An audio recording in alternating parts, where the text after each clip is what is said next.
itu bukan melalui debat ya, karena kalau debat tuh siapa yang menang berdebat sebenarnya itu orang yang lebih pintar beretorika aja, bukan berarti kebenaran yang dibawa itu lebih benar. Tapi repotnya ada sebagian orang berpikir bahwa debat itu adalah cara untuk mendapatkan kebenaran, karena siapa yang menang dia yang benar. Itu ada faktor budaya, nggak pernah mikirin itu nggak Mel? Maksudnya faktor budaya bahwa ada kebudayaan tertentu yang memang menemukan kebenaran dengan siapa yang menang.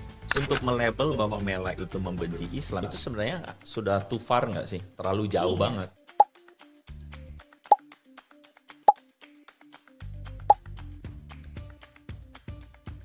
Dan di bagian mana gitu? Maksud orang selalu bilang ini menghujat atau menghina gitu. Coba cari penghinaannya di mana gitu. Penghujatannya di mana gitu. Gue cuman heran bahwa ada orang yang beragama, cara beragamanya itu adalah kalau Anda mempertanyakan agama saya, berarti Anda benci saya. Ya, maksudnya benci heran. agama saya gitu. Dan menurut gue itu kok kayaknya nggak sehat ya. Cara begitu tuh adalah cara yang kayaknya kayak ada sebuah lompatan logika tuh. Anyway, rumah kemarin nggak jadi diambil ya.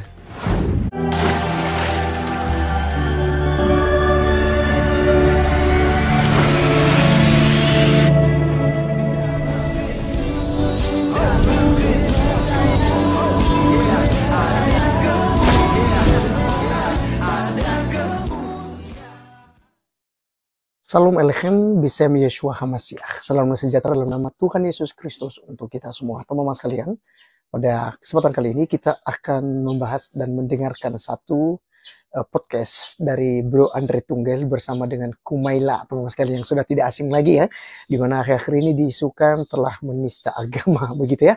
Karena dia orangnya ini kritis dan kritik juga ya terhadap kitab suci dan ajaran agama. Lalu teman-teman sekalian ini dianggap suatu kesalahan ya seperti itu ya, sehingga banyak kita lihat beredar bahwa Kumaila ini cukup dipojokkan ya, bahkan banyak orang-orang tertentu yang sengaja membuat sebuah konten-konten untuk memancing amarah orang yang beragama begitu ya. Termasuk teman-teman sekalian dia dituduh untuk menista agama Kristen. Di mana teman-teman sekalian dia bahas tentang Maria, padahal dalam penjelasan podcastnya dengan Andre Tunggal ini, dia menyampaikan bahwa sebenarnya ya video itu justru mempertanyakan Al-Quran atau kitab sucinya teman-teman sekalian, tidak sama sekali menyinggung kekristenan. Nah teman-teman sekalian ini sangat menarik, untuk itu saya mengajak kita untuk mendengarkan podcastnya, dan kalau mau lengkapnya silakan ke akun YouTube daripada Andre Tunggal ya. Di sana ada podcastnya dengan Kumaila. Oleh karena itu teman-teman sekalian, tanpa berlama-lama, mari kita langsung saja simak videonya yang ada berikut ini. Para subscriber atau penonton channel Andre Tunggal itu selalu komentar dan nanya, kapan sih undang orang yang kemudian bisa diajak diskusi? Karena mereka selalu labelin saya sebagai seorang yang monolog, gak berani untuk debat dan sebagainya. Actually, saya percaya bahwa kebenaran itu tidak selalu didapatkan dari debat. Bahkan menurut saya diskusi itu lebih baik, dan diskusi itu pada orang-orang yang memang mau bersama-sama mencari kebenaran, bukan untuk saling menjatuhkan. Jadi teman-teman, kali ini kita akan sama-sama sesuai dengan permintaan teman-teman semua, terutama beberapa waktu belakangan, banyak pada komen dan minta supaya saya itu bisa mengundang seorang Kumaila Hakimah. Dan saya persembahkan kepada Anda seorang yang terkenal sebagai pemilik channel Forbidden Question, Kumaila Hakimah. Yeay. Selamat datang. Thank you. Selamat datang, Mela. Panggilannya Mela ya? Mela, betul. Gue nggak pengen podcast ini atau obrolan ini jadi sesuatu yang apa ya, yang kaku ya. Jadi kita bikinnya santai aja. Seperti Mela sendiri yang senang, kalau teman-teman ikutin sosial medianya, dia seorang yang senang pilates. Itu apa? Pilates yoga. Atau kan? Yoga. Jadi lentur juga ya. Sama seperti pikiran tentang Islam, cukup ngerti tentang agama, katanya bahkan kan menghafal Quran begitu ya. Tapi pikirannya terbuka. Gitu tuh. Gimana Mel? Sorry, kalau misalnya pendahuluannya agak panjang. Gimana kabar Mel? Kabarku baik. Iya, aku mau setuju kalau misalnya mencari kebenaran itu bukan melalui debat ya. Karena kalau debat tuh siapa yang menang berdebat sebenarnya itu orang yang lebih pintar berretorika aja. Bukan berarti kebenaran yang dibawa itu lebih benar. Tapi repotnya ada sebagian orang berpikir bahwa debat itu adalah cara untuk mendapatkan kebenaran karena siapa yang menang dia yang benar. Tergantung debatin apa sih. Gitu ya. Tapi itu ada faktor budaya nggak? Pernah mikirin itu nggak, Mel? Budaya debat. Maksudnya faktor budaya bahwa ada kebudayaan tertentu yang memang menemukan kebenaran dengan siapa yang menang. Pernah mikir nggak? Belum ya? Belum secara spesifik begitu. Tapi kalau memang hari ini sih kita harusnya ada dalam budaya dialog ya. Saling cari kebenaran. Betul, dan saling mencoba memahami perspektif satu sama lain gitu. Bocoran sedikit teman-teman, sebenarnya pertemuan gue sama Mela ini bukan pertemuan pertama, tapi kita pernah ketemu sebelumnya dan masih ingat deh. Ingat. Dan sebenarnya itu waktu itu ketemu bukan buat bikin konten, karena gue percaya bahwa nggak seharusnya segala sesuatu dikontenin. Tapi akhirnya ini terjadi karena teman-teman request dan ada orang yang berusaha untuk kemudian bikin narasi bahwa Mela sedang menghina kekristenan. Gitu katanya ya. Nah, jadi buat teman-teman yang mungkin belum punya perspektif, ada satu video yang saya mau tunjukkan buat teman-teman semua ya, dan video ini juga mungkin bisa disaksikan sama Mela. Videonya seperti ini ya. Kita lihat sama-sama. Kira-kira setelah menyaksikan video ini, bagaimana tanggapan dari teman-teman yang beragama Kristen terhadap Kumaila ini? Jujur teman-teman, karena selama ini saya saksikan banyak teman-teman dari agama seberang yang mendukung Kumaila Hakimah ini. Terutama mereka yang benci kepada agama Islam.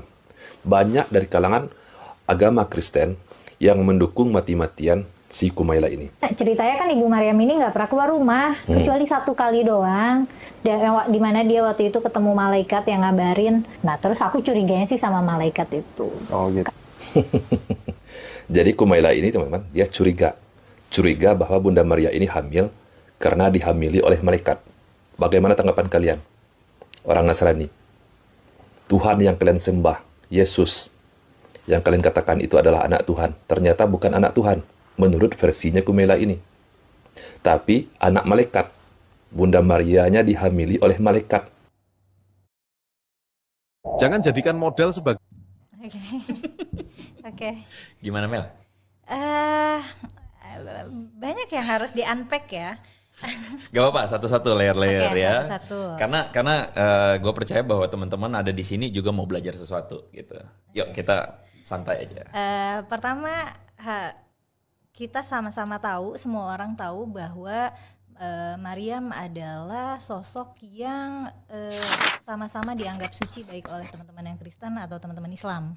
Dan mujizat kehamilan perawan itu bukan cuma milik doktrin Kristen, di Islam juga begitu. Ketika aku bicara aku curiga sama malaikat gitu, itu referensinya dari Quran. Jadi referensinya adalah memang perspektif kamu sebagai seorang muslim. Seorang muslim yang belajar Al-Quran, dan aku merasa aku kan punya kecenderungan untuk skeptis ya. Jadi aku jadi gini. Oke, mulai dari sini dulu. Jadi sejak aku muda, kisah Maryam tuh captivating banget buat aku. Gitu ya. Karena aku nggak ngerti. Lebih karena aku nggak ngerti. Itu menyentuh tapi aku nggak ngerti. Aku nggak ngerti kenapa kesucian itu kesucian itu yang disucikan harus rahimnya gitu. Kenapa yang dimaksud suci adalah tidak pernah disentuh laki-laki dan tidak keluar rumah. Pertama itu. Saat itu aku juga tidak, waktu masih kecil kan aku nggak paham ya konsepsi bayi gitu. Aku nggak ngerti gimana orang bisa hamil. Jadi setiap ada berita kayak hamil di luar nikah, pasti kepalaku mau meledak, gimana sih cara hamil di luar nikah? Karena anak kecil kan taunya orang hamil karena menikah gitu. Okay. Nah pas cerita Maryam itu kan sedih ya. Jadi kayak Maryam hamil kemudian dikucilkan warga, dan Maryam ini harus pergi jauh dalam keadaan hamil tua, terus dia melahirkan sendiri. Nggak sendiri sih, technically ada malaikat gitu. Di bawah pohon kurma. Di bawah pohon kurma gitu. Nah, itu menurut narasinya Islam kan? Menurut di Quran ya. Aku merujuknya dari Quran. Dan aku sedih, jadi Maryam tuh punya mihrabnya sendiri di rumah, kayak kamar ibadah. Kamar ibadah. Iya, beliau suka menyendiri di situ. Dan setiap Yahya atau Zakaria ngecek ke mihrabnya, suka ada makanan di situ. Jadi itu kayak berkah dari Tuhan. Ini menarik saudara-saudara ya. Oke, Mel, boleh nggak gua salah sedikit? Ini kayaknya gua kepengen kita nih pelan-pelan naik eskalasi nih ya obrolannya. Dan ini banyak hal yang sebenarnya kita nggak tahu. Serius gue nggak tahu. Dan apa dari perspektif yang lu cerita itu kayak wow, itu kayak captivating banget buat gue juga. Tapi anyway, kita pelan-pelan aja, pelan-pelan dulu. Ngobrolin soal yang tadi si YouTuber tersebut, dia tuh sebenarnya men-challenging dan dia bilang sama teman-teman, dia bilang di video dia tadi, gimana nih teman-teman Nasrani gitu kan ya? Iya, sebenarnya challenge yang lebih tepat justru ke teman-teman Muslim. Karena aku merujuknya dari Quran gitu. Iya. Nah jadi si YouTuber ini dia berusaha, sekali lagi tidak bermaksud untuk apa, kita cuman ngomong apa adanya seperti yang dia katakan. Bahwa sebenarnya gue yang menonton video tadi, setelah gue tonton seutuhnya, gue punya sebuah kesan bahwa rasanya ini susah untuk dibantah, bahwa dia berasumsi bahwa Mela ini pembenci Islam. Mela ini seorang yang menyerang Islam, begitu. Dan dia kemudian mencoba untuk bilang sama teman-teman Nasrani yang menggemari Mela bahwa dia juga hina kalian tahu gitu loh kira-kira. Dia juga hina kamu gitu. Maksudnya dia juga hina keyakinan Kristen gitu. What would you say about it? Bahwa dia menganggap bahwa Mela itu seakan-akan gak suka dengan Islam atau ajaran dan sebagainya. Gimana ya cara aku bilangnya? Tapi aku tidak ketika aku mengkritik atau mempertanyakan sesuatu, aku tidak membawakannya dengan sikap menyerang atau membenci gitu. Itu makanya kalau mau bantah aku bantah aja, atau kalau mau nggak setuju silahkan aja gitu. Untuk melabel bahwa Mela itu membenci Islam itu sebenarnya sudah too far nggak sih? Terlalu jauh banget. Far di bagian mana gitu? Maksud orang suka bilang ini menghujat atau menghina gitu. Coba cari penghinaannya di mana gitu, penghujatannya di mana gitu.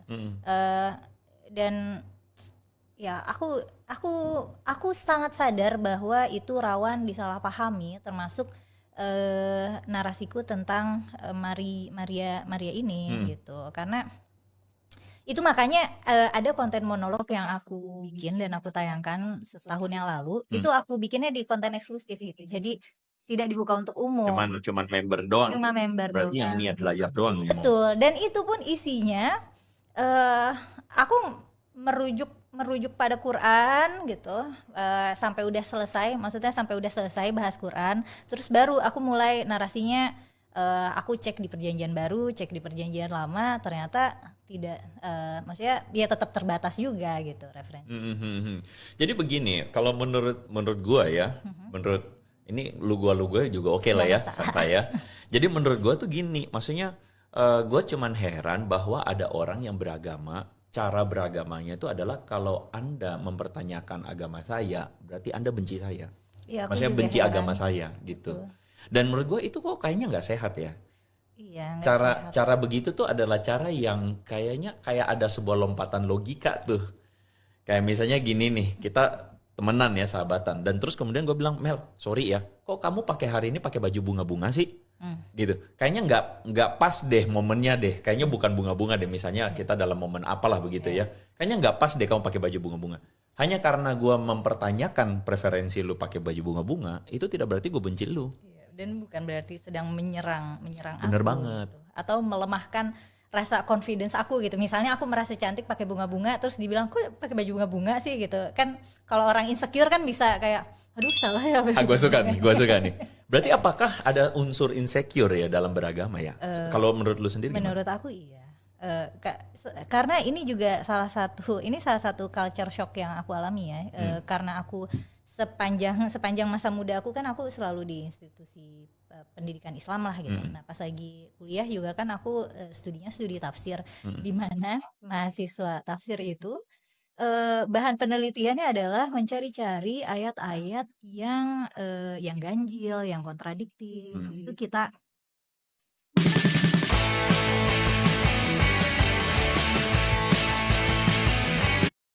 pretelin lah, kita cari tahu gitu. Itu di studi tafsir begitu ya? Iya. Jadi kalian memang benar-benar membahas hal yang jadi polemik, kontradiksi dan sebagainya. Menarik ya? Dan tambahan lagi di kampus aku malah wajib hafal. Wajib hafal secara verbatim ya. Kalau nggak bisa lulus. Maksudnya hafal Qurannya? Hafal Quran. Oke. Jadi Tapi kan kamu sebelum masuk itu sudah hafal dulu? Itu udah hafal. Makanya aku berani masuk. Kebanyakan yang belum hafal terus masuk kampus itu cuma bertahan 1 semester udah cabut. Anyway, rumah kemarin nggak jadi diambil ya? Iya karena Kan ya? terus aku iseng. Ayo mana rumahnya gitu. Ada yang tahu, ada yang mau spill itu siapa? Ya, silakan. Bukan bermaksud apa, tapi maksudnya Mela waktu itu gue langsung IG ya atau WA ya. Gue kontak Mela, langsung Mela, yang mau dapat rumah baru nih. Nah, itu. Tapi nggak ambil jadinya ya Mela? Karena emang aku nggak berencana ambil juga. Kayak aku itu cuma iseng doang. Ya itu sikap yang baik ya teman-teman ya. Bukan untuk memanfaatkan apa dan ya memang bukan bermaksud mau apa ya gegayaan juga kan. Betul, dan udah gitu juga kan orangnya bilang aku tuh terprovokasi gitu. Oh gitu. Ya bagus lah. Ya aku nggak mau mengeksploitasi emosi dia juga lah. Terus aku juga iseng, aku kan kadang orangnya suka iseng balas-balas komentar emang buat iseng aja. Tapi kebayang nggak sih misalnya gede ada orang komen, wah ini nggak mungkin hafal Quran, paling hafal berapa surat, terus aku tunjukin ijazah tahfidz aku gitu, ijazah yang menunjukkan bahwa aku lulus hafal Quran. Itu kan orang kayak waduh gitu. Terus dia juga ngasih lihat chatnya sama dia kan terprovokasi suatu konten. Terus dia cerita ke aku, dia ada kontakan sama orang itu. Terus aku baca chatnya, terus dia bilang, wah gimana nih dia beneran hafal Quran gitu. Karena sebelum ada tantangan itu, sempat ada masanya aku tuh setiap malam live, netizen boleh masuk dan ngetes hafalan aku gitu. Oh gitu ada tuh? Ada. TikTok ya?